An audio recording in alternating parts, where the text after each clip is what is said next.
দেখো আমাদের ঘরেতে একটা সাপ ঢুকেছে। সাপটাকে হচ্ছে গিয়ে কি সাপটা বলতে পারবো না, তবে দেখলাম একটা বড় একটা সাপ ঢুকেছে। আমি তো গার উপরে তো আমি পা তুলে দিচ্ছিলাম, ভাগ্যিস আমার মেয়ে দেখতে পেয়েছিল, দেখতে পেয়ে বললো মা সাপ সাপ সাপ। আমি সরে আসলাম, এসে দেখছি কত বড় একটা সাপ। তোমাদের যে একটু ক্যামেরাটা যে একটু জুম করে যে ভালো করে যে দেখাবো, তা আমি দেখাতে পারছি না, কারণ আমার তো দেখেই আমার গা হাত পা কাঁপা শুরু করে দিয়েছে ভয়তে। সাপ দেখলে ভয় লাগে না বলো?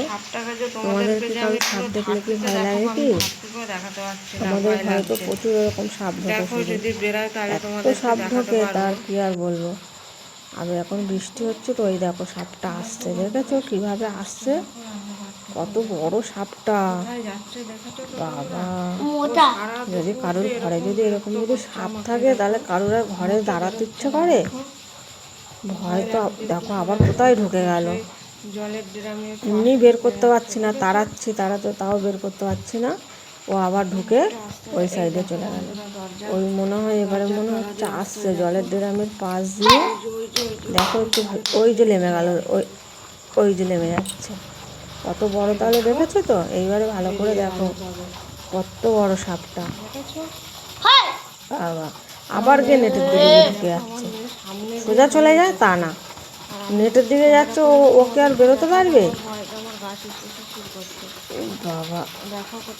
আর আমার মেয়ের তো একদম ভয় নেই, আমার মেয়ে আরও সাপটার পাশে গিয়ে হেই হেই করছে, ওর একটুও ভয় লাগে না। দেখো যাও যাচ্ছিল, এবার আমার মেয়ে যা করছে ও আবার না রিটার্ন চলে আসে। ও শুধু সাপটাকে শুধু এরা হাতে তালি মারছে আর হেই হেই হেই হেই করছে। ওটাকে হয়ে করলে ওকে আরও আসতে একটু ওই দেখেছো বললাম না, ও যাবে না, ও আবার রিটার্ন চলে আসবে। ও চলেই আসছে এবারে। সরে যাও শোনা, গায়ে লাগবে তো। ওই লাফাচ্ছে এবারে, দেখেছো এখন লাফাচ্ছে। আমরা এরকম সাপের মধ্যেই থাকি। দেখো গ্রাম গায়ে বাড়ি হলে যা হয়, শুধু সাপের উৎপাত। বর্ষা পরে তো আর ঘরে ইঁদুর ব্যাঙ ঢোকে, আর ওই ব্যাঙ আর ইঁদুর খাওয়ার জন্য ওরা এরকম আসে। এটা কি সাপ বোঝাই যাচ্ছে না, বলতো এটা কি সাপ? তুই জানিস কি কি সাপ? চন্দ্রগোড়া। বাবা, চন্দ্রগোড়ার দাম মানে নাম শুনেছো?